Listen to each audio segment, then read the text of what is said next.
गुरुवार के दिन किसी भी स्थिति में बाल नहीं कटाना, द्वादशी के दिन किसी भी स्थिति में तुलसी जी को नहीं छूना, क्योंकि ये ब्रह्म ऋषियों के द्वारा बनाई हुई मर्यादा है।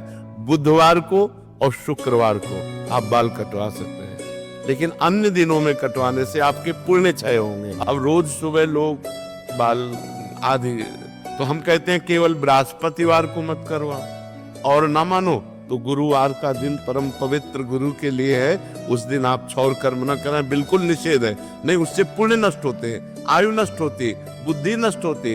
अब अगर आप नहीं मानोगे तो वैसे ही आपके आचरण होते चले जाएंगे, गिरते चले जाओगे। देखो, आप सब लोग यहाँ क्या देखने आए हो? तो आप यहाँ देखने आए हो साधुता, भगवान के भक्त का दर्शन, जो शास्त्र के अनुसार चलता है। अगर हम धर्म से ना चलते हो तो आप हमारे दर्शन करने आओगे क्या?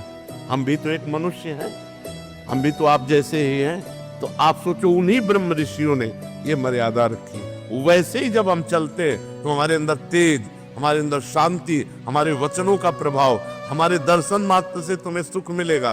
तो क्या वो आप नहीं बन सकते?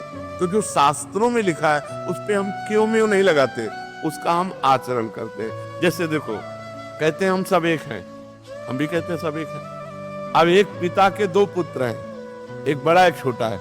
अब छोटा वाला बड़े के पैर छूता है तो देखो कितना अच्छा लगता है। अगर छोटा वाला अकड़ के कर दे कि जिस बाप से तुम पैदा उसी बाप से हम पैदा हैं, क्या कमी जो हम तुम्हारे पैर छुए, वो दंडता कही जाएगी कि नहीं कही जाएगी? और जब भैया कह के पैर छूता है तो हाथ।